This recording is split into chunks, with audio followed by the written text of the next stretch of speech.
Paper discussion, okay okay. Monday को तो आपका वो होगा ना पेपर डिस्कशन, उसमें तो पी ब्लॉक एलिमेंट्स है, उसका तो बहुत जल्दी हो जाएगा डिस्कशन। ऑल राइट, ठीक है, तो मंडे को हम लोग ये खत्म कर देंगे पूरा, है ना। तो आज हम क्या करेंगे, अपना थोड़ा सा रहती थी ना KMnO4 की, लाइक अपन प्रिपरेशन कर रहे थे, है ना, प्रॉपर्टीज पे थे हम, तो वो आज हम कवर करेंगे। पोटेशियम डाइक्रोमेट की प्रॉपर्टीज, प्रिपरेशन, ये सब हम कवर करेंगे। और अगर अपने को टाइम मिलता है तो अपन यहाँ पे क्या करेंगे मेरा बेटा, लेंथेनोइड्स की इलेक्ट्रॉनिक कॉन्फ़िगरेशन, वो भी मैं आप लोगों को सिखा दूंगी, ठीक है। चलिए, ऑल राइट। तो आपको मेरे को पहले कुछ क्वेश्चंस करके दिखाने हैं बच्चों, ट्राई कीजिए। क्वेश्चन नंबर फर्स्ट आपकी स्क्रीन के ऊपर है। आपको कुछ कैटलिस्ट दिए हुए हैं और उसके क्या प्रोडक्ट मिलेंगे वो आप लोगों को बताना है।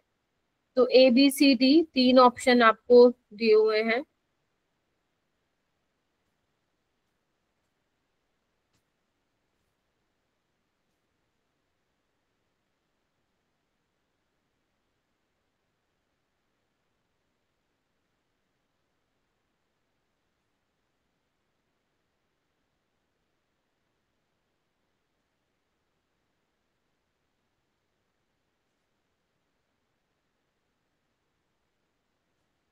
अरे बताओ, सो गए क्या तुम लोग? पढ़ते पढ़ाई छोड़ दी है क्या तुम लोगों ने? बताओ, बिल्कुल नहीं पढ़ते हो बच्चों आप लोग? सी। आवाज आ रही है ना मेरी? हाँ,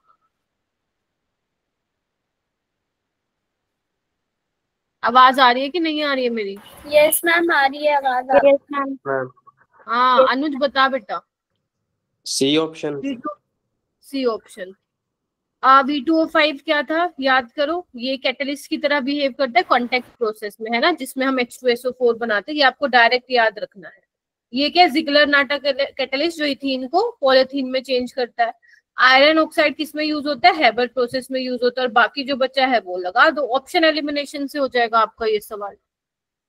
आप लोग मेरी बात समझ रहे हो? ऑप्शन एलिमिनेशन से हो जाएगा। अगर आपको सी का नहीं भी पता है तो बाकी आप चेक कर लो, ये सी वाला मैं आप लोगों को बता दूंगी कोऑर्डिनेशन में, ठीक है मेरा बेटा। तो ये कुछ कैटलिस्ट है, उनका प्रोडक्ट ये बनता है। चलिए ये वाला करिए। इनमें से कौन सी स्टेटमेंट इनकरेक्ट है अबाउट द इंटरस्टिशियल कंपाउंड?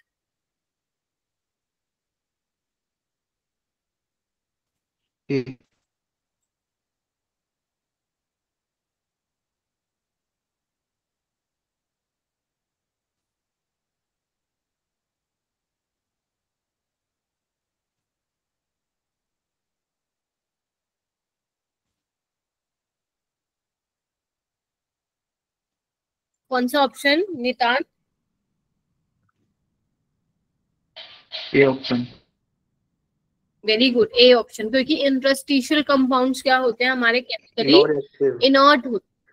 ये बोल रहे हैं कि रिएक्टिव होते हैं, गलत है। This interstitial compounds are chemically inert, reactive नहीं होते, रिएक्ट ही नहीं करते। बहुत बहुत लीस्ट रिएक्टिविटी होती है। हार्ड होते हैं, बिल्कुल ठीक है। हाई मेल्टिंग पॉइंट होता है, which is also correct. Metallic conductivity भी होती है उनकी, ये भी बिल्कुल सही है। चलिए ये वाला क्वेश्चन कीजिए बेटा, क्वेश्चन नंबर 3, फिर उसके बाद ये करना।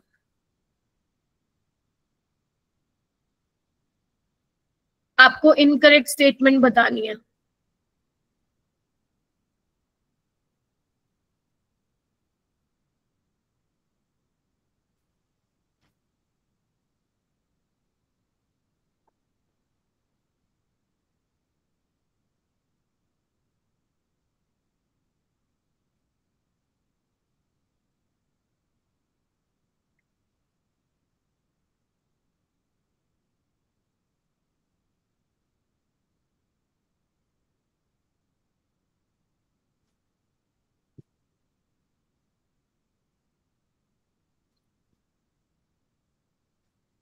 बताओ बच्चों।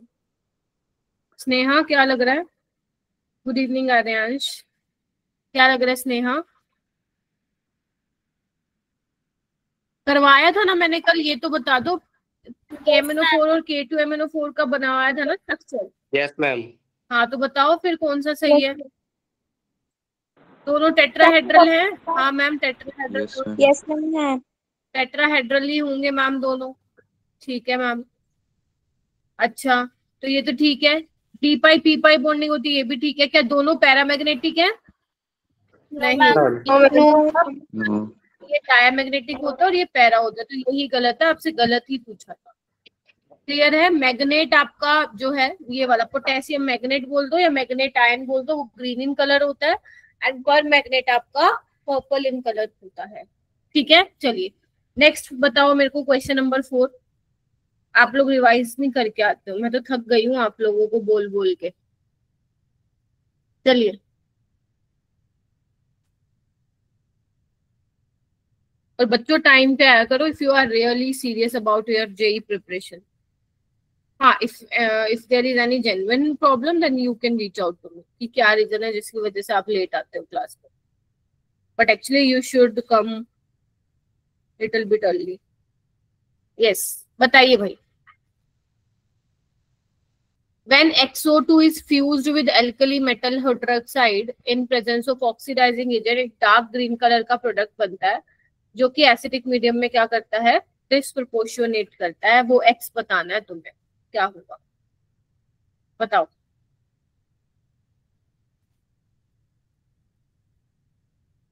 क्या होगा आदित्य? बताओ बताओ जो लग रहा है। वेरी गुड आर्यांश, क्या बात है मेरा बेटा। मैंने आप लोगों को कहा था अगर आप पायरोलिसाइट और लेते हो MnO2, अगर उसका फ्यूजन कराते हो KOH के साथ in the presence of strong oxidising agent, तो आपको एक क्या मिलता है? ग्रीन कलर का कंपाउंड मिलता है, दैट इज पोटेशियम मैग्नेट। और अगर आप इसको एसिडिक मीडियम या न्यूट्रल मीडियम में ले लोगे तो ये डिस्प्रोपोर्शनेट हो जाता है। भूल गए क्या इसको?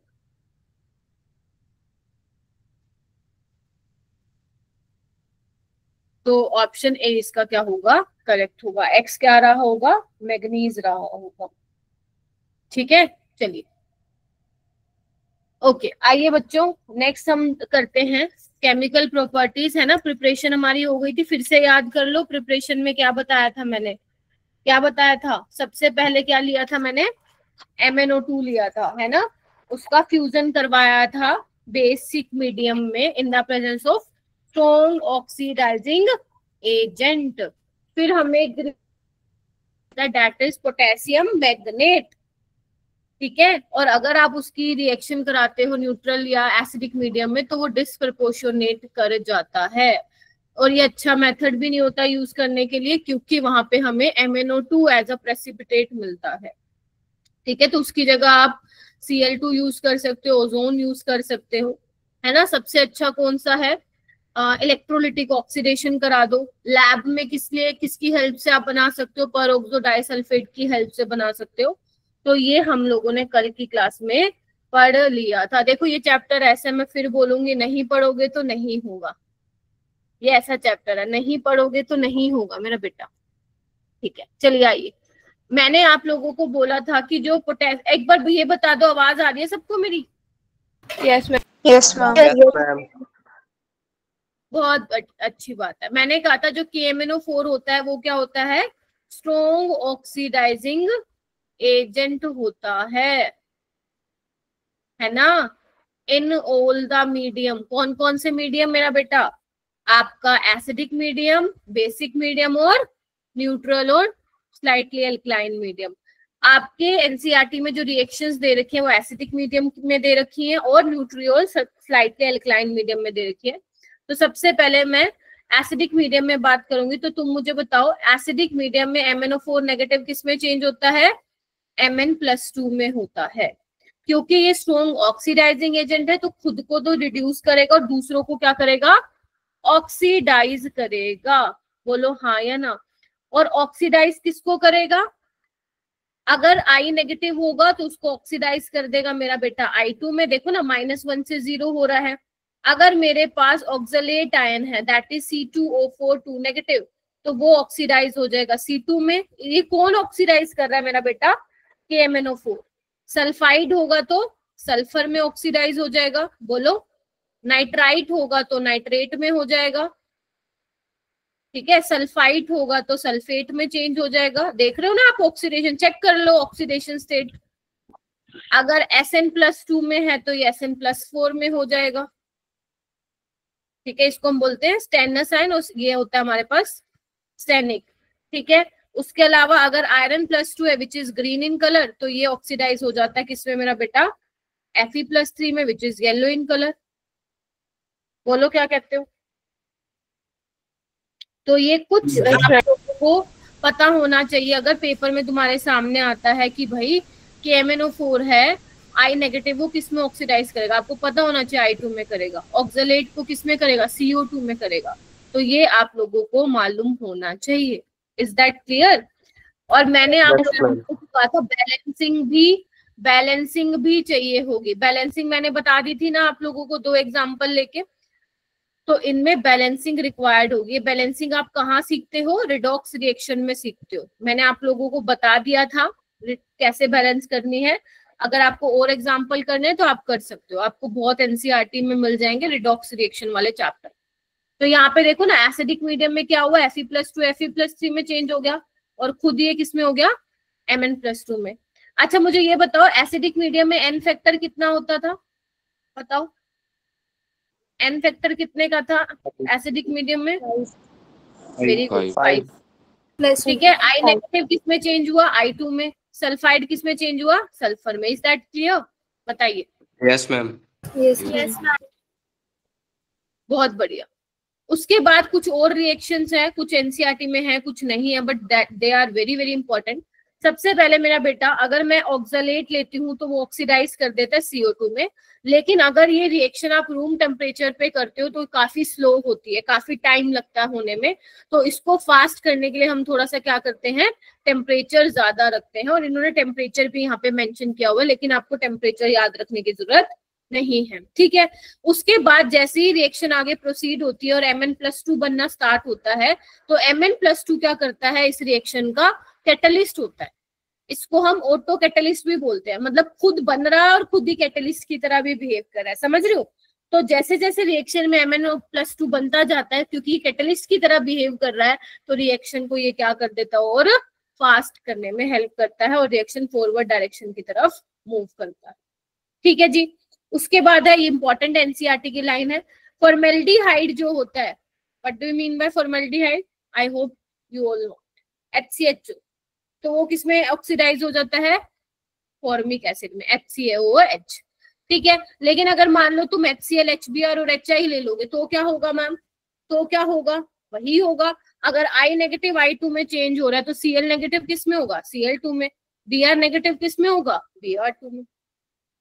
ऑलराइट, ठीक है। एक और रिएक्शन है, मैम ये रिएक्शन करनी है, हाँ बेटा करनी है, तुम्हें ही करनी है। अगर मैं मान लो हाइड्रोजन पेरोक्साइड के साथ रिएक्शन कराती हूँ तो MnO4 नेगेटिव खुद तो क्या हो जाएगा मेरा बेटा, रिड्यूस हो जाएगा, और H2O2 को ऑक्सीडाइज कर देगा, O2 में चेंज कर देगा। बोलो हाँ के ना। Yes ma'am. तो ये वाली रिएक्शंस है जो आप लोगों को पता होनी चाहिए, ठीक है। बस रिवाइज कर लो, क्वेश्चंस लगा लो, काम जो है बन जाएगा। उसके बाद मैं बात करूंगी न्यूट्रल और स्लाइटली एल्कलाइन मीडियम में। अब मुझे ये बताओ, न्यूट्रल और स्लाइटली एल्कलाइन मीडियम में जो N फैक्टर था वो क्या था, 3 वेरी गुड, 3 था। तो आपका बेसिकली MnO4 नेगेटिव किस में चेंज हो रहा था, MnO2 वेरी गुड, MnO2, ठीक है। तो +7 से +4, इसने खुद को तो रिड्यूस किया KMnO4 ने, और दूसरों को ऑक्सीडाइज करेगा। अब ऑक्सीडाइज किस किस को करेगा, I नेगेटिव को किस में चेंज करेगा, I2 में नहीं करेगा, ध्यान रखना ये बहुत इंपॉर्टेंट है, आयोडेट आयन में करेगा। बहुत बच्चों को लगता है कि नहीं मैम I2 में करेगा, तो ध्यान रखना मैं मीडियम कौन सा ले रही हूँ। कई बार मीडियम चेंज करते बेटा प्रोडक्ट भी चेंज हो जाता है। अगर मैं थायोसल्फेट लूंगी तो सल्फेट में चेंज होगा, और अगर मान लो मैं Mn+2 ले रही हूँ तो वो किस में चेंज होगा, MnO2 में होगा, MnO2 में होगा। ऑलराइट, तो ये वाली क्या है, कुछ रिएक्शंस हैं। लिख ली?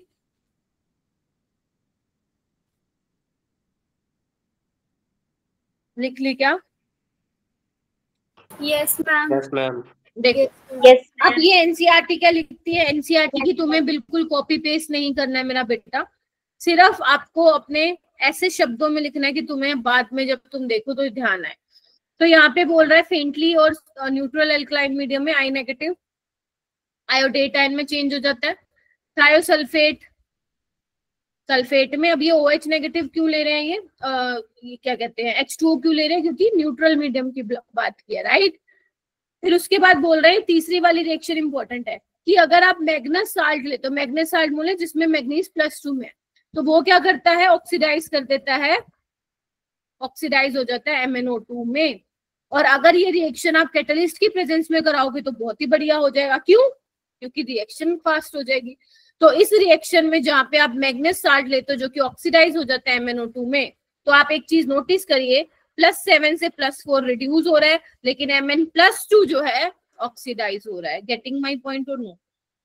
ये ऑक्सीडेशन करवा रहा है और ये अपना क्या करवा रहा है, रिडक्शन करा रहा है।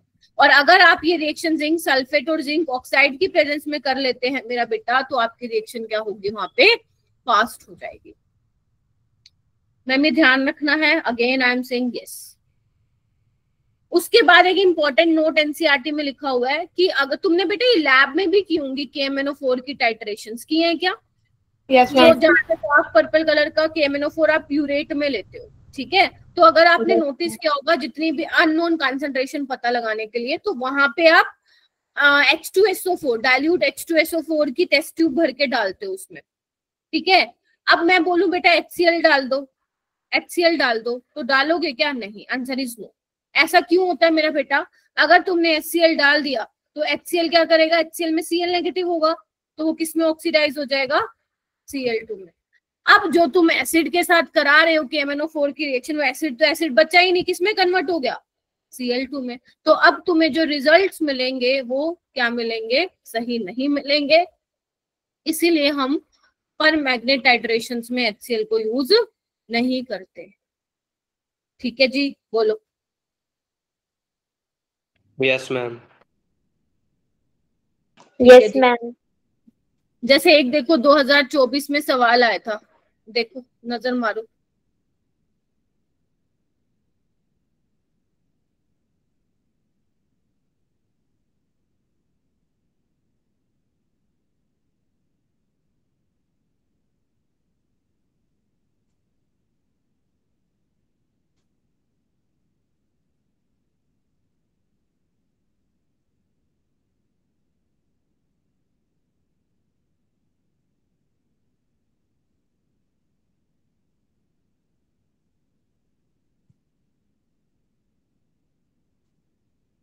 देखो क्या लिखा हुआ है,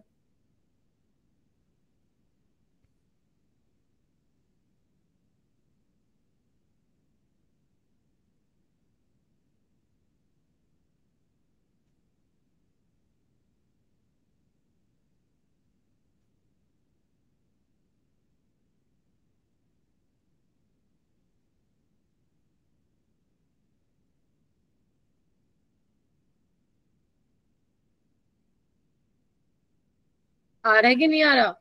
तुम लोग ऐसे क्वेश्चन देख के घबरा क्यों जाते हो बेटा? पेपर में तो ऐसे ही आएंगे क्वेश्चंस। बताइए आपको क्या दिया हुआ है, पहले तो तुम मुझे ये बताओ A क्या बनेगा, बताओ K2 क्या बनेगा? MnO4। Very good, K2MnO4। अब एसिडिक मीडियम में डिस्प्रपोर्शनेट करेगा तो B और C क्या बनेंगे, और साथ में पानी बनेगा। एक बनेगा KMnO4 और दूसरा क्या बनेगा, MnO2, यही तो बनेगा। अरे अपनी नोट्स में से ही देख लो बच्चों। Yes ma'am. ऐसे कैसे चलेगा, कल ही करवाया है। अगर मैं अब तुमसे एटॉमिक स्ट्रक्चर पूछ लूं तुम तो बता ही नहीं पाओगे क्या चल रहा है। सोचो समझो क्या कर रहे हो तुम लोग। 2-3 बच्चे बोल रहे हैं बस क्लास में, कोई फायदा नहीं है बेटा क्लास लगाने का फिर मेरा। ये +7 है मैग्नीज यहाँ पे, और यहाँ पे +4 में। तो मुझे बताओ मैग्नेटिक मूवमेंट। +7 में क्या होगा मैग्नेटिक मोमेंट? 3. +7 में 0. अरे बब्बा एम 0. 0. Mn+7 में तो D खाली है तो 0 अनपेयर्ड है तो इसका म्यू भी 0 होगा। यहाँ पे Mn+4 में क्या है? D3 है यानी कि 3 अनपेयर्ड इलेक्ट्रॉन है तो 3.8 के आसपास आएगा। आपको नियरेस्ट इंटीजर बताना था तो 4 आएगा। ठीक है, ये वाला बताओ।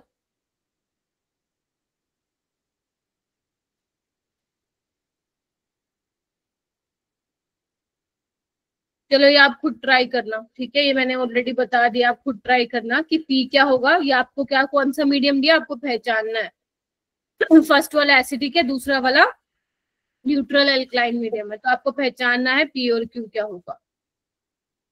नेक्स्ट आइए, देखो पढ़ोगे नहीं तो फिर मैं करवाऊंगी भी नहीं क्वेश्चन, मैं सही बता रही हूँ। आप लोगों की तरफ से मेरे को अगर 0 एफर्ट दिखेगा फिर मैं किस लिए लगा रही हूँ बेटा एफर्ट।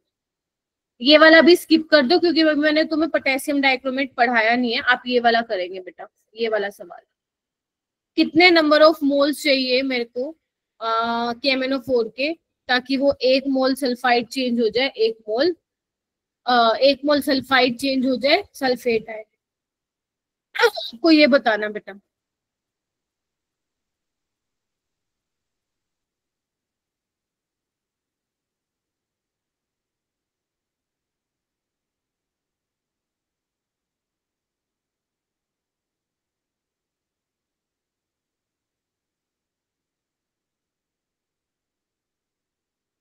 आप मुझे बस ये बताइए KMnO4 किस में चेंज होता है? Mn+2 में होगा। Yes ma'am. ठीक है, सल्फाइड किस में चेंज होता है? सल्फेट में। तो यहाँ पे 5 इलेक्ट्रॉन का गेन होगा और यहाँ पे 2 इलेक्ट्रॉन का लॉस होगा, देखना एक बार।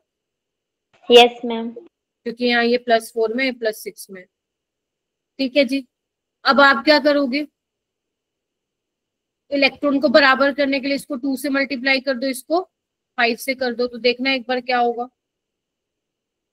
2 KMnO4 plus 5 sulphide 2 Mn+2 plus 5 sulphate. बोलो हाँ या ना। Yes ma'am. तो एक बात बताओ, जब मेरे पास 5 मोल सल्फाइड है, इधर देखो 5 मोल सल्फाइड है, तो उसके लिए मेरे को कितने मोल चाहिए KMnO4 के? 2 मोल चाहिए। 1 मोल के लिए कितना चाहिए होगा? 2/, तो आंसर क्या आ जाएगा आप लोगों का? 2/। देखा है, पूरा बैलेंस भी नहीं किया अपन ने तो अभी।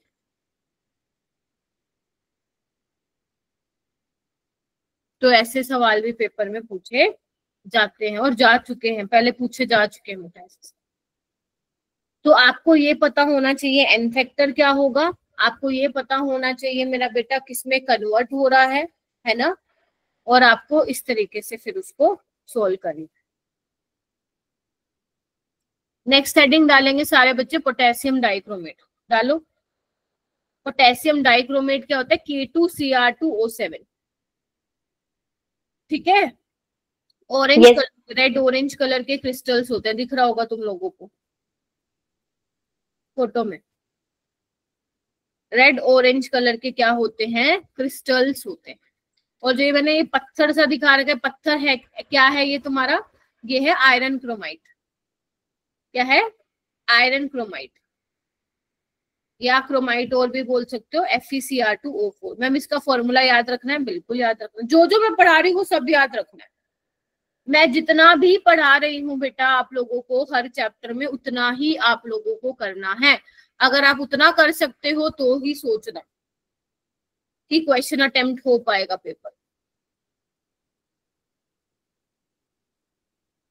ठीक है, अभी पत्थर मत बनाने लग जाना भाई। चलिए आइए, अब सबसे पहले हम क्या करेंगे? प्रिपरेशन देखेंगे। जैसे हमने KMnO4 की देखी थी ना मेरा बेटा प्रिपरेशन, वैसे ही हम किसकी देखेंगे? सोडियम डाइक्रोमेट की। सोडियम डाइक्रोमेट क्या है? पोटेशियम डाइक्रोमेट कैसे बनेगा वो हम देखेंगे। तो पोटेशियम डाइक्रोमेट बनाने से पहले मेरा बेटा हमें सबसे पहले क्या बनाना पड़ेगा? सोडियम क्रोमेट बनाना पड़ेगा। क्या बनाना पड़ेगा? Sodium chromate. Sodium chromate. यार इतना भी तुम बोल लोगे ना तो लगेगा कोई क्लास में बैठा है। सोडियम क्रोमेट बना लेगा। अब इसके लिए क्या करना पड़ेगा हमें, तो इसके लिए हमें क्या करना पड़ता है, हमें इसमें क्रोमाइट और ये देख रहे हो पत्थर का यहाँ पे चूरा चाहिए होगा, ठीक है। हमें यहाँ पे क्या चाहिए होगा, क्रोमाइट और चाहिए होगा, विच इज क्रोमाइट और। कौन है, FeCr2O4। क्लियर है? Yes, फिर ma'am. इसको हम किसके साथ मिक्स करेंगे, सोडा ऐश और क्विकलाइम के साथ मिक्स करेंगे। यानी कि हम लोग इसकी रिएक्शन किसके साथ कराएंगे मेरा बेटा, सोडियम कार्बोनेट के साथ यहाँ पे हम कराएंगे, ठीक है। एयर की प्रेजेंस में कराएंगे in and then roasted in rotating furnace. Rotating furnace क्या होता है बेटा, ये होता है, देखो एक बार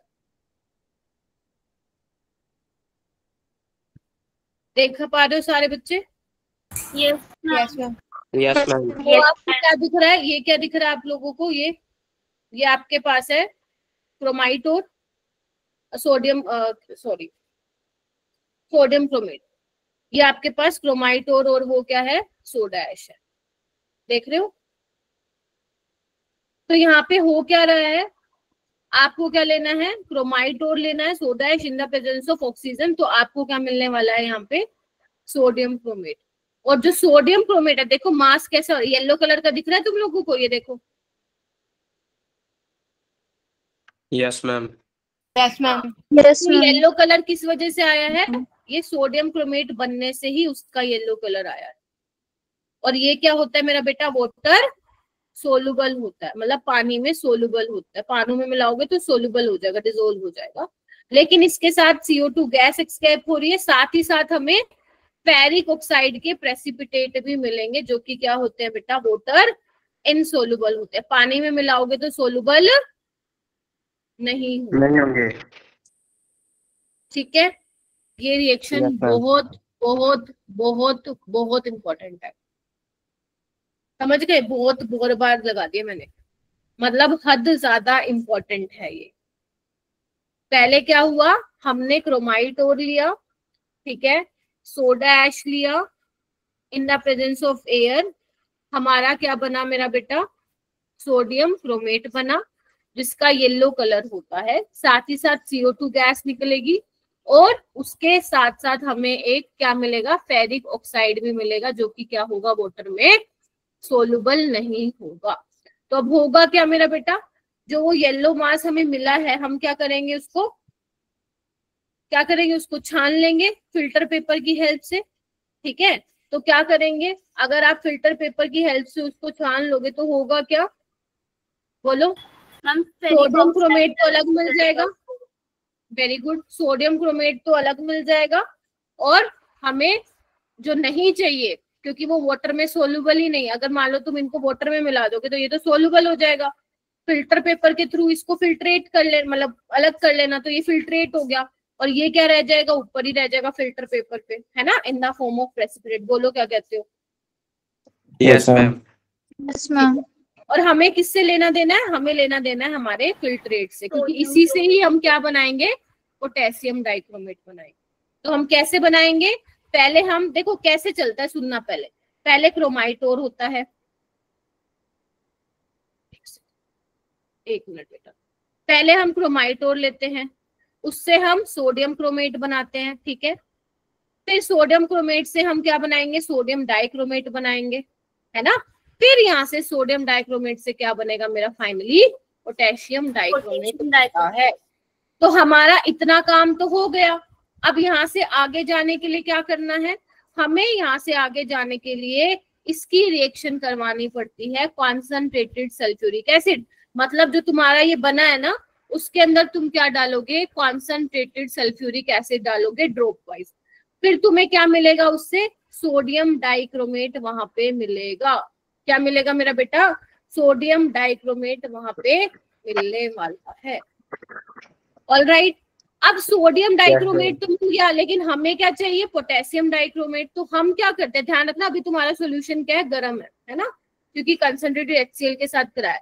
फिर तुम क्या करोगे, KCl के साथ क्या कराओगे, उसकी रिएक्शन कराओगे, ठीक है। अगर वो ठंडा होगा तो उसको थोड़ा गर्म कर लेना, फिर KCl डाल दोगे उसमें, तो तुम्हारा क्या बन जाएगा, पोटेशियम डाइक्रोमेट बना NaCl क्या हो जाएगा, विच इज वाटर सोल्यूबल। और ये जो होता है ना पोटेशियम डाइक्रोमेट बेटा, ये लेस सोल्यूबल होता है पानी में, ठीक है, लेस सोल्यूबल होगा। और जैसे, क्योंकि सॉल्यूशन क्या है, गर्म है, गेटिंग माय पॉइंट, तो जैसे ही तुम उसको ठंडा रखोगे, रूम टेम्परेचर पे रखोगे, तो इसके क्रिस्टल्स तुम्हें प्यारे प्यारे खूबसूरत दिखने लग जाएंगे। ठीक है, और वो ऐसे क्रिस्टल तुम्हें दिखेंगे, देखो ऐसे। यानी कि जब तुम सुना होगा तुम लोगों ने, जो क्रिस्टलाइजेशन प्रोसेस होता है वो पहले क्या होता है, हॉट सॉल्यूशन ही होता है। जब आप ठंडा करने के लिए रखते हो ना, तब वो बनते हैं क्रिस्टल। सुना है तुम लोगों ने? Yes, ma'am. तब जाके क्रिस्टल्स आते हैं। ठीक है मेरा बेटा, तो जब तुम पोटेशियम डाइक्रोमेट के सॉल्यूशन को रखोगे, थोड़ी देर कूलिंग करोगे, या मैं बोलूं कि वाटर बाथ पे रखोगे जिसमें थोड़ी सी बर्फ डाल दोगे ना, तो तुम्हारे वो क्रिस्टल बनने लगने लग जाएंगे। एक वाटर बाथ होता है लैब में ऐसे कलर का, जैसे अपने कटोरा नहीं होता वैसे ही होता है, ठीक है। और उसमें बर्फ रख दो आप लोग, और बीकर को इसमें डाल दो जिसमें आपको पोटेशियम डाइक्रोमेट है। थोड़ी देर बाद आप देखोगे क्रिस्टल्स बनने लग गए उसके, ठीक है। चलिए आइए, उसके बाद है बेटा नेक्स्ट हमारा structure of chromate and dichromate. जैसे हमने KMnO4 और K2MnO4 का स्ट्रक्चर देखा था, वैसे हमें इसका भी स्ट्रक्चर देखना है। तो NCERT ने ये स्ट्रक्चर बना रखे हैं, वैसे इसके स्ट्रक्चर ये भी होता है मेरा बेटा।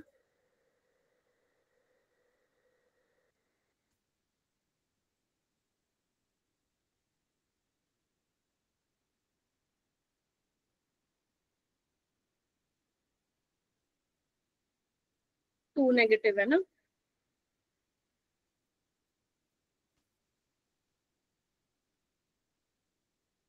ठीक है। और इसका क्या होता है स्ट्रक्चर,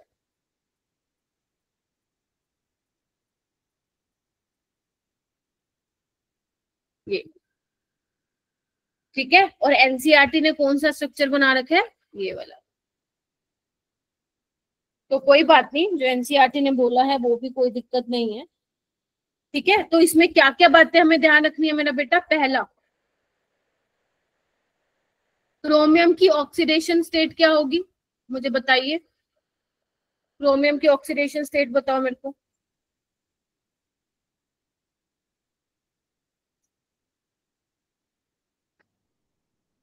ऑक्सीडेशन स्टेट नहीं आती तुम लोगों को निकालने? आप लोग सारे क्या करने आते हो क्लास में, मेरे को तो समझ नहीं आती। आप ऑक्सीडेशन स्टेट निकालना भी नहीं बता पा रहे हो मेरे को। बताओ क्या होगी ऑक्सीडेशन स्टेट। मैम +6। हाँ, बस पूरी क्लास में एक अनुज को ही पता है क्या +6 होएगी? बाकी सब क्या करते हो, या तो कुछ और कर रहे होते हो। ऐसे तो तुम्हें फुल अटेंडेंस का अवार्ड मिलेगा यहाँ आने में, ऐसा कुछ नहीं होने वाला। +6, और इस पे क्या होगा, इसको मैं हटा रही हूँ स्ट्रक्चर को, तुम्हें बनाना है तो आप बना के रखो अपनी नोटबुक में बेटा,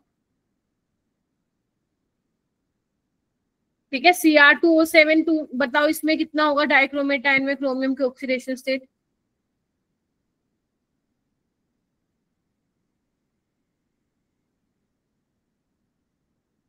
मैम 6। मैम +6। ठीक है, वेरी गुड बेटा, रीजॉइन कर लो। अगर क्रोमियम +6 है तो डी में एक भी इलेक्ट्रॉन नहीं है, इसमें भी एक भी इलेक्ट्रॉन नहीं है, तो ये भी डायमैग्नेटिक, ये भी क्या होगा, डायमैग्नेटिक होगा। बोलो। Yes, ma'am. ठीक है, लेकिन फिर भी जो ये कलर है आपका क्रोमेट जो होता है वो येलो कलर होता है उसका, और इसका कौन सा कलर होता है, ऑरेंज कलर होता है। कलर किस वजह से आ रहा है दोनों में, ligand to metal charge transfer. इसमें भी LMCT की वजह से कलर आ रहा है, समझे। अगर मैं बोन लेंथ की बात करूं तो बोन लेंथ इसकी क्या होगी, बराबर होगी ड्यू टू रेजोनेंस। लेकिन यहाँ पे देखो डाइक्रोमेट में, इधर देखो नजर मारो, यहाँ पे ब्रिजिंग बॉन्ड बन रहा है CrO CR, देख रहे हो, एक ऑक्सीजन कॉमन है, देख रहे हो, इसको हम बोलते हैं ब्रिजिंग बॉन्ड। क्या बोलते हैं? ब्रिज की तरह काम कर रहा है ऑक्सीजन यहाँ पे। और ये जो जुड़े हुए क्रोमियम के साथ, इनको हम बोलते हैं टर्मिनल बॉन्ड्स। Terminal bond. तो डाइक्रोमेट में कितने हैं टर्मिनल ऑक्सीजन एटम? 6। कितने हैं? 6 टर्मिनल एटम है। 6 टर्मिनल ऑक्सीजन एटम है। 3 एक क्रोमियम के साथ, 3 एक क्रोमियम के साथ। ठीक है। और अगर मैं बात करूंगी बॉन्ड लेंथ की, इधर देखो, नजर मारो, जो ये ब्रिजिंग वाले हैं इनकी बॉन्ड लेंथ क्या है मेरा बेटा? ज्यादा है। किससे? टर्मिनल से। तो अगर ये x है और ये y है तो x क्या है? ग्रेटर देन y है। बेटा माइक म्यूट करिए जिसका माइक अनम्यूट है। ठीक है जी। तो ये आप लोगों को क्या होना चाहिए? पता होना चाहिए। और दोनों के दोनों ही क्रोमियम क्या है? ये भी टेट्राहेड्रल है और ये भी क्या है? टेट्राहेड्रल है।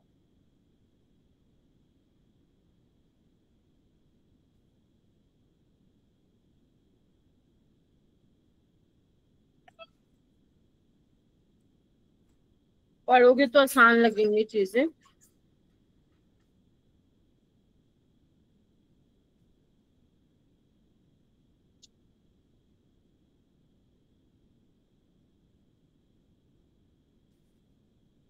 लिख लिया तो बताओ आगे। चलो, आपको कलर पता होना चाहिए, ऑक्सीडेशन स्टेट, कलर क्यों आ रहा है, पैरामैग्नेटिक है, डायमैग्नेटिक है, बॉन्ड लेंथ सेम है या अलग है, ये सब आप लोगों को पता होना चाहिए। एंगल याद कर सकते हो तो कर लो कि 120 डिग्री होगा CRO CR का। नहीं करना तो इट्स ओके, नहीं करना तो तुम्हारे कोई दिक्कत नहीं है, पेपर में नहीं पूछ भी सकते हैं लेकिन चांसेस बहुत कम है। बस ये ध्यान रखना 120 से ऊपर होता है। इतना हो गया। अब तुम्हारे लिए कुछ पॉइंट्स मैंने यहाँ पे लिखे हैं। If you want you can write down, if you don't want तो इट्स ओके। ये पॉइंट्स रेफरेंस के लिए मैंने लिख दिए हैं। पहला, जो सोडियम डाइक्रोमेट होता है वो ऑक्सीडाइजिंग एजेंट की तरह काम करता है। और जो सोडियम डाइक्रोमेट होता है बेटा वो हाइग्रोस्कोपिक होता है, मतलब वो वाटर को इजीली एब्जॉर्ब कर लेता है, मतलब जल्दी से मॉइस्चर को एब्जॉर्ब कर लेता है। जिसकी वजह से अगर मान लो आपको सोडियम डाइक्रोमेट का वेट लेना है, लेकिन जैसे ही आप उसको रखोगे तो वो तो मॉइस्चर एब्जॉर्ब कर लेगा, तो उसका वेट सही से नहीं आएगा, है ना। अगर मान लो तुमने लेना है 10 ग्राम, 10 ग्राम लेना है तो 10 ग्राम तुम मेजर करोगे, वो जरूरी थोड़ा है, क्या पता मॉइस्चर की वजह से उसका वेट मास ज्यादा आ रहा हो। Getting my point? तो ऐसे केस में उसकी कॉन्सेंट्रेशन चेंज हो जाती है। तो हम सोडियम डाइक्रोमेट को एज अ प्राइमरी स्टैंडर्ड नहीं लेते हैं। प्राइमरी स्टैंडर्ड सुना होगा अगर तुमने लैब में। प्राइमरी स्टैंडर्ड वो कंपाउंड्स होते हैं जिनको हम एज अ रेफरेंस मान के चलते हैं। मान लो मेरे पास 2 कंपाउंड है 1 और 2, एक मेरा रेफरेंस है जिसकी मेरे को कंसंट्रेशन पता है, जिसकी मेरे को कंसंट्रेशन पता है, और दूसरा क्या है? अननोन है।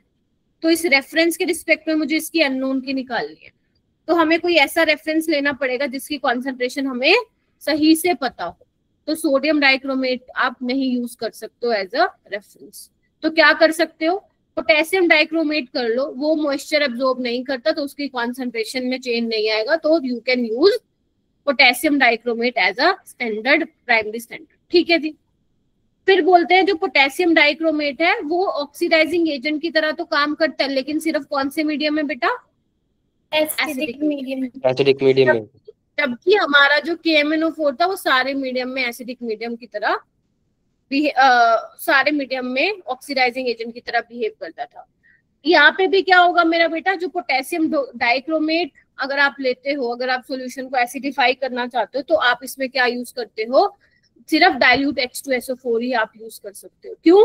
क्योंकि अगर मान लो आपने कंसंट्रेटेड सल्फ्यूरिक एसिड लिया तो वो तो क्या करेगा? डिहाइड्रेटिंग एजेंट है, पानी को घुमा देगा।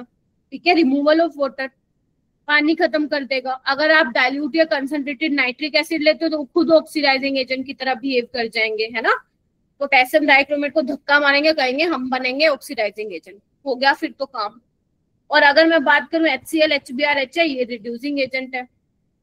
HCl लोगे तो भैया वो Cl2 में बदल जाएगा, HBr लोगे तो भैया वो Br2 में, और HI लोगे तो I2 में। Getting my point?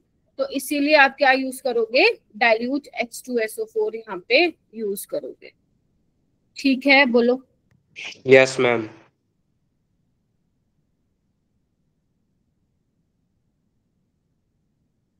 ठीक है, उसके बाद हम बात करेंगे हीटिंग इफेक्ट की। तुम लोगों को याद है जब मैं वो करा रही थी KMnO4 में, तब उसमें भी मैंने बोला था कि अगर तुम 513 केल्विन पे हीट करते हो तो वो K2MnO4 और MnO2 में टूट जाएगा। तो ऐसे ही बेटा अगर तुम K2Cr2O7 को हीट कर देते हो ज्यादा, तो वो किस में टूटेगा मेरा बेटा? वो टूटेगा पोटेशियम क्रोमेट में, क्रोमियम के ऑक्साइड में, which is green in colour, plus O2 gas release होगी। हालांकि ये रिएक्शन इतनी ज्यादा इंपॉर्टेंट नहीं है, ज्यादा पेपर में नहीं पूछी जाती है। ठीक है, चलिए सेकंड, अगर मान लो मैं तुम्हें बोलूं बेटा तुम्हारे पास क्रोमेट है और तुम्हें ना डाइक्रोमेट में चेंज करना है। मैं कह रही हूं कि तुम क्रोमेट से डाइक्रोमेट में भी जा सकते हो, डाइक्रोमेट से क्रोमेट में भी जा सकते हो। मैम ये कैसे? बस तुम्हें ध्यान रखना पड़ेगा तुम्हारा मीडियम क्या है। अगर तुमने अपना मीडियम एसिडिक किया यानी कि पीएच कम कर दी, तो क्रोमेट से वो डाइक्रोमेट में चेंज हो जाएगा। अगर तुमने पीएच बढ़ा दी यानी कि बेसिक मीडियम कर दिया, तो वापस वो डाइक्रोमेट से किस में चेंज हो जाएगा? क्रोमेट में चेंज हो जाएगा। तो तुम एक चीज याद रखो, दूसरी अपने आप हो जाएगी। आप ध्यान रखो क्रोमेट से डाइक्रोमेट जाने में पीएच को कम करना पड़ता है, यानी कि एसिडिक मीडियम होना चाहिए हमारा। ऑलराइट? Yes ma'am. यस, ठीक है। तो वही बोल रहे हैं, orange crystals of potassium dichromate crystallise out. Chromate and dichromate inter convertible होते हैं, किस पे डिपेंड करेगा? पीएच क्या है सॉल्यूशन की। ठीक है, यस मैम। अब हम चलते हैं बेटा एसिडिक मीडियम की तरफ। तो अभी मैंने बोला कि पोटेशियम डाइक्रोमेट एसिडिक मीडियम में स्ट्रॉन्ग ऑक्सीडाइजिंग एजेंट की तरह बिहेव करता है। तो मतलब Cr2O7 2 negative which is dichromate, ये क्या करेगा? दूसरों को ऑक्सीडाइज करेगा और खुद को क्या करेगा? रिड्यूस करेगा। और ये खुद को रिड्यूस किस में करेगा? +3 में करेगा। तो ये +6 से +3 में जाता है। एन फैक्टर क्या होता है इसका? कितने का चेंज आ रहा है? 6 में से 3 गया, लेकिन वो एक क्रोमियम के लिए आ रहा है। तुम्हारे पास कितने क्रोमियम है? तो यानी कि कितने का चेंज आएगा? 6 इलेक्ट्रॉन। कितने का आएगा? 6 इलेक्ट्रॉन। बात ठीक है ना? क्योंकि जो तुमने ऑक्सीडेशन निकाली है वो एक क्रोमियम की है ना। तो अब यहाँ पे तो 2 है, तो तुम्हें 2 से मल्टीप्लाई करना पड़ेगा। Yes ma'am. लिख लो इसको।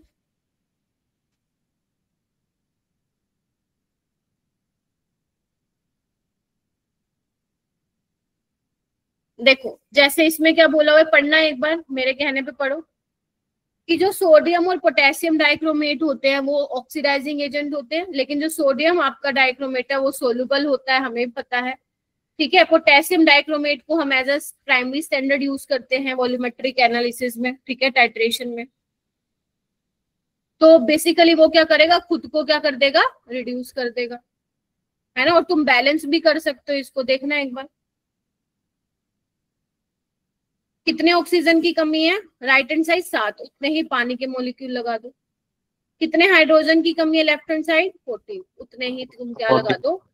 14 H+। ध्यान रखना क्रोमियम शुड बी बैलेंस। अगर यहाँ पे Cr2 है तो यहाँ पे भी कितने होने चाहिए? वो 2 ही होने चाहिए। अब क्या होगा?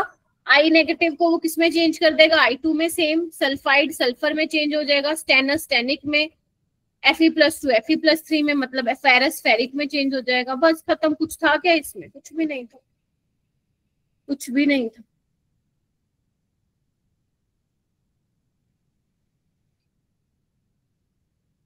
ठीक है, बोलो। Yes ma'am. Yes ma'am.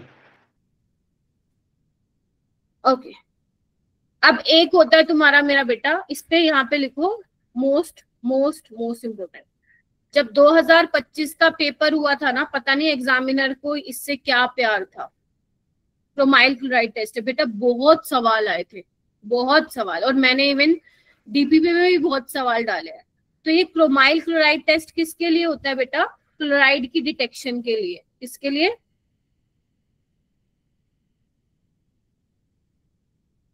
Detection के लिए। अगर तुम्हें पहचानना है कि तुम्हारे सैंपल में क्लोराइड आयन है या नहीं है, तो इसके लिए हम क्या करते हैं मेरा बेटा, हम इसमें आयनिक क्लोराइड लेते हैं। आयनिक NaCl ले लो, KCl ले लो, आयनिक क्लोराइड ले लो। और अगर तुम उसकी रिएक्शन किसके, बैलेंसिंग मत करो, इट्स ओके। अगर तुम उसकी रिएक्शन बेटा डाइक्रोमेट के साथ कराते हो एसिडिक मीडियम में, तो तुम्हें क्या मिलता है, सबसे पहले CrO2Cl2 मिलता है। ये क्या होता है बेटा, इसके रेड ब्राउन कलर के वेपर्स होते हैं, रेड ब्राउन कलर के वेपर्स निकलते हैं। इसका नाम क्या है, इसका नाम है क्रोमाइल क्लोराइड ही नाम है। आप समझ में आया, टेस्ट का नाम क्या है, क्रोमाइल क्लोराइड टेस्ट, ठीक है। और जैसे ही वेपर्स मिलते हैं डीप रेड ब्राउन कलर के, तो इसको वेपर्स को पास कराया जाता है बेटा बेसिक सॉल्यूशन से। और जैसे ही बेसिक सॉल्यूशन से पास कर दो तो तुम्हारा सॉल्यूशन येलो में कन्वर्ट हो जाता है। और वो येलो कलर किस वजह से आता है बेटा, क्रोमेट की वजह से आता है, ठीक है। और अगर तुम आगे इसको लेड एसीटेट के साथ रिएक्ट कराते हो, लेड एसीटेट, ये होता है बेटा एसीटेट, इधर देखो, दिस इज योर एसीटेट।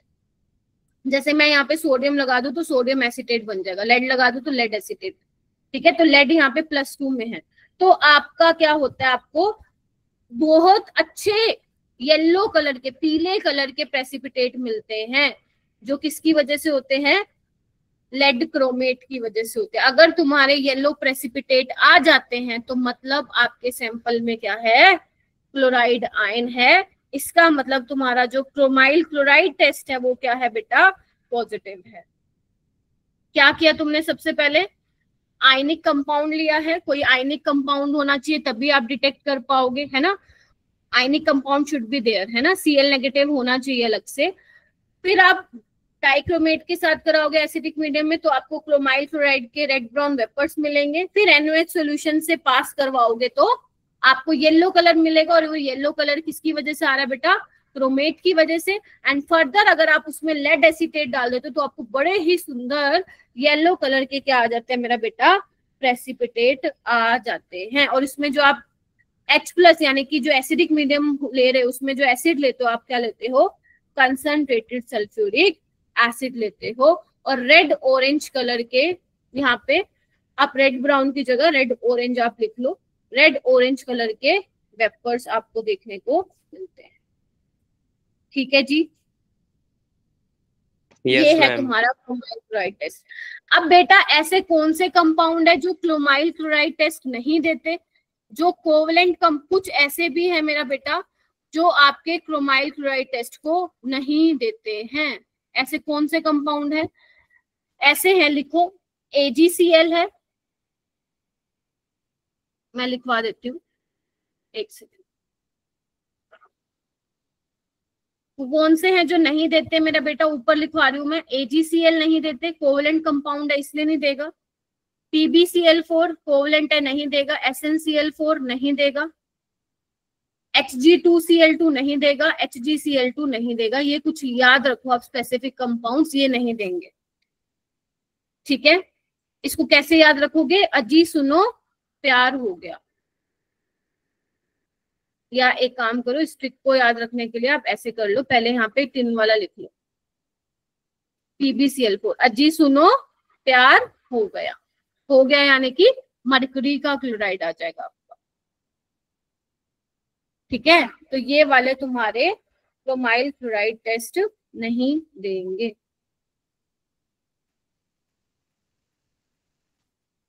ठीक है जी।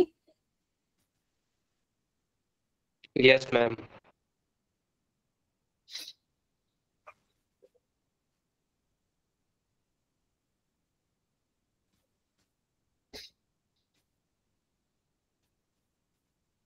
चलिए,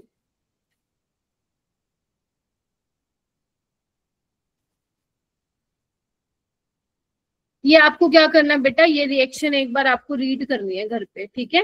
मैं आके कल करवाऊंगी, ठीक है। ये रिएक्शंस आपको रीड करके आनी है घर से। ये कुछ एक्स्ट्रा रिएक्शंस है जो एनसीईआरटी में नहीं गिवन है, जैसे KMnO4 को जब आप कंसंट्रेटेड H2SO4 के साथ कराओगे तो क्या मिलेगा, है ना, MnO2 green colour, green oily compound मिलता है जो बहुत एक्सप्लोसिव होता है ना। SO2 के साथ कराओगे तो सल्फेट में चेंज हो जाएगा, तो ये काफी इंपॉर्टेंट रिएक्शंस हैं। पोटेशियम डाइक्रोमेट को कराओगे तो कोल्ड एंड कंसंट्रेटेड H2SO4 के साथ तो ये मिलेगा।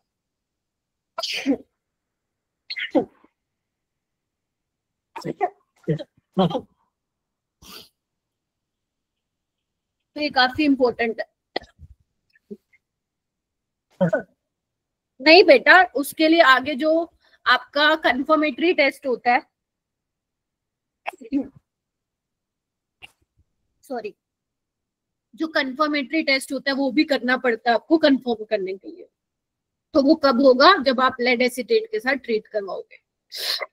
Getting my point? जब आप लैब में करते हो क्वालिटेटिव एनालिसिस तो उसके बाद एक आप कंफर्मेटरी टेस्ट भी करते हो पता लगाने के लिए कि ये पॉजिटिव है या नहीं है, मतलब ये सैंपल में प्रेजेंट है या नहीं। ठीक है, तो एक बार ये घर से जरूर रीड करके आना बेटा, मैं कल करवाऊंगी। अब आते हैं बेटा एफ ब्लॉक एलिमेंट्स पे। तो एफ ब्लॉक एलिमेंट्स में क्या होता है बताओ भाई? बताया था मैंने, इनको इनर ट्रांजिशन एलिमेंट्स भी बोले जाते हैं, है ना। तो यहाँ पे क्या है, आपका जो 58 से 71 है वो आपके लेंथेनोइड्स होते हैं, 90 से 103 आपके एक्टिनोइड्स होते हैं, जिसको आपको पढ़ना है। ज्यादा इंपॉर्टेंट है आपके लेंथेनोइड्स। ठीक है, और ध्यान रखना जो लेंथेनम और एक्टिनियम है, यानी कि 57 और 87 वाले जो दो एलिमेंट है वो क्या है, 89 वाले वो आपके D block elements. Very good, ये एफ ब्लॉक एलिमेंट्स नहीं है, ये डी ब्लॉक एलिमेंट्स है, ध्यान रखिएगा। ठीक है, हाँ, इनको इनकी प्रॉपर्टीज को जो है इनके साथ पढ़ लिया जाता है, एफ ब्लॉक एलिमेंट्स के साथ में।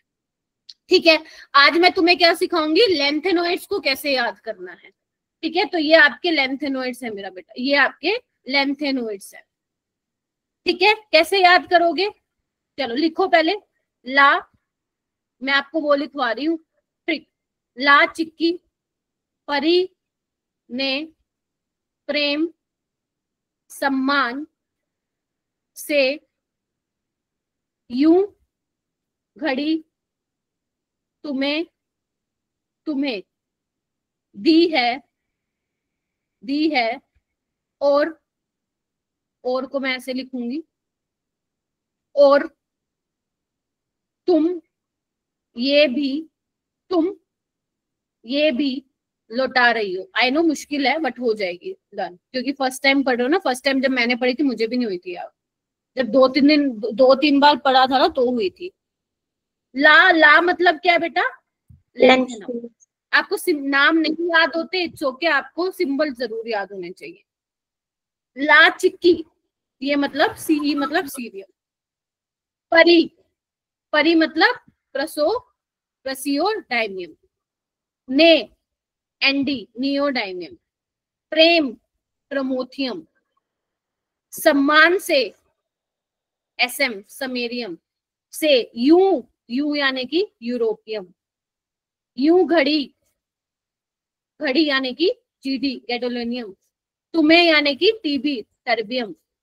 दी है डीवाई डिस्प्रोसियम। है मतलब होलमून। और मतलब ईआर अरबियम।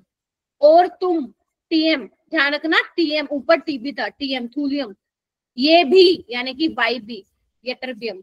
लौटा रही हो यानी कि लुटेशियम। तो ला चिक्की परी ने प्रेम सम्मान से यूं घड़ी, ध्यान रखना सम्मान से एक है, सम्मान से यूं घड़ी तुम्हें दी है और तुम ये भी लौटा रही हो। फिर से बोलो। ला चिक्की परी ने प्रेम सम्मान से यूं घड़ी तुम्हें दी है और तुम ये भी लौटा रही हो। 3-4 बार पढ़ोगे तो ये याद हो जाएगी। देखो, ला चिक्की परी ने प्रेम सम्मान से यूं घड़ी तुम्हें दी है और तुम ये भी लौटा रही हो। ठीक है मेरा बेटा? Yes ma'am. Yes ma'am. अब यहाँ पे लेंथेनम का होता है 57, तो यहाँ पे जीनोन नोबल गैस होगी। ठीक है, और 6th पीरियड में मेरा बेटा कौन किस में इलेक्ट्रॉन भरते हैं? 5f 4f में भरते हैं, बता भी रखा है मैंने। 4f में, 5d में और 6s में। जितने भी सारे ये एलिमेंट है बेटा लेंथेनम से लुटेशियम, सब में 6s तो फुल्ली फिल्ड होगा। ठीक है, क्योंकि लेंथेनम डी ब्लॉक का एलिमेंट है तो वहां पे f में कोई इलेक्ट्रॉन नहीं भरेगा। क्लियर है। उसके बाद सीरियम एक्सेप्शन है, इसका 58 होता है, तो 54 यहाँ भर गए, 6s में 2 भर गए, कितने बच गए, 2 और बच गए। तो वो 2 और कहाँ आते हैं, अब F ब्लॉक का एलिमेंट है तो F में तो आएगा, लेकिन साथ ही साथ ये कहाँ पे आता है, D में भी आता है। ये आप लोगों को ध्यान में रखना।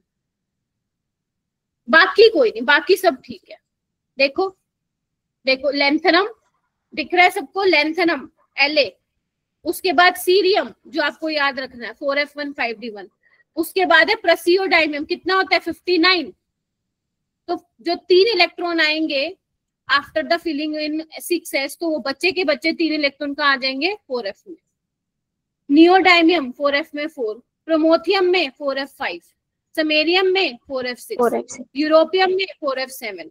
अब क्योंकि 4f7 हाफ फिल्ड है विच इज स्टेबल, तो जो नेक्स्ट इलेक्ट्रॉन है वो F में ना आके किस में चला जाता है, गैडोलिनियम में बेटा 5d में चला जाता है, क्योंकि स्टेबल हो जाता है ना F वाला हाफ फिल्ड। फिर उसके बाद वही 9 इलेक्ट्रॉन टर्बियम में, फिर 10, 11, 12, 13, 14, फिर लुटेशियम में 14 तो फुलफिल हो गए, क्योंकि F में 7 ऑर्बिटल होते हैं, 14 आ सकते हैं। ठीक है, तो बस, तो जो नेक्स्ट इलेक्ट्रॉन होगा वो कहाँ पे चला जाएगा 5d1 में। तो ऐसे करना है। और जो इन सब में प्रोमोथियम है वो क्या है आप लोगों का, सिंथेटिक एलिमेंट है। ठीक है, प्रोमोथियम क्या है, एक लौता सिंथेटिक एलिमेंट है। अच्छा मान लो अगर तुम्हें मान लो इलेक्ट्रॉन निकालने हो, तो 2 इलेक्ट्रॉन निकालोगे तो कहाँ से निकालोगे, सबसे पहले S में से निकालना चालू करोगे, और जो तीसरा अगर इलेक्ट्रॉन निकालना होगा तो कहाँ से निकालोगे, वो अगर 5 दिया तो उसमें से निकालना, नहीं तो 4f से निकालना आप स्टार्ट कर सकते हो। जैसे गैडोलिनियम +3, तो 2 यहाँ से निकाला, एक यहाँ से 4f7। लुटेशियम 2 यहाँ से निकाला, एक यहाँ से 4f14। तो इस तरीके से आपको इलेक्ट्रॉनिक कॉन्फ़िगरेशन क्या करनी है मेरा बेटा, याद करनी है। अगर मैं बोल रही हूँ मान लो यूरोपियम +2, तो 2 इलेक्ट्रॉन कहाँ से निकलेंगे, निकलेंगे। तो क्या हुआ, ला, फिर से बोलो, ला चिक्की परी ने प्रेम सम्मान से यूं घड़ी तुम्हें दी है और तुम ये भी लौटा रही हो। चलो अपने मन में बोलो फटाफट, मन में बोलो, चलो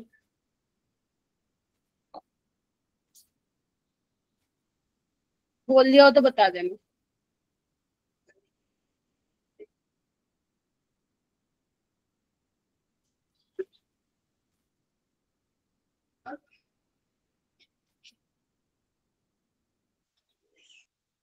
हो गया, कर लोगे?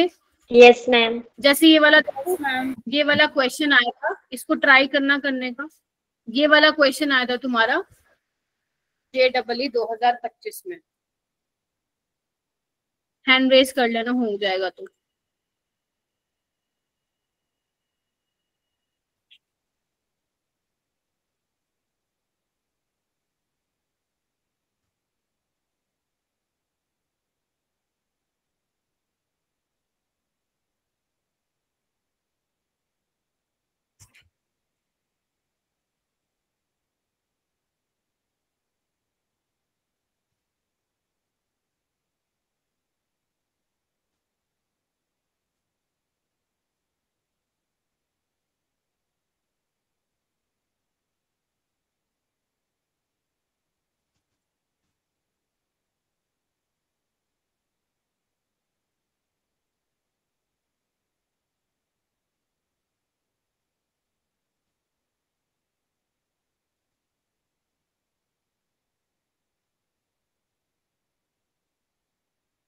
हुआ?